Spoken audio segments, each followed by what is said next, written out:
Welcome! In this tutorial, we'll show you how to configure Windows Live credentials for your website's social login integration. Navigate to the Microsoft Application Registration portal and click Add an App under Converged Applications. In the registration pop-up, enter your application name, such as WPWeb, and click Create Application.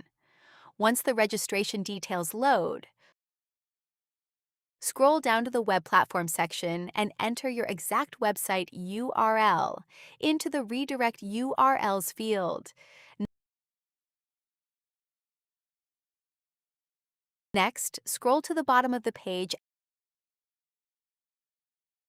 and click Save.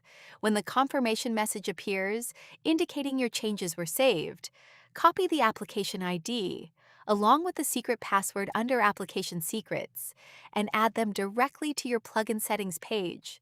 That's it! Your Windows Live Social Login setup is now complete and ready to use. Thanks for watching.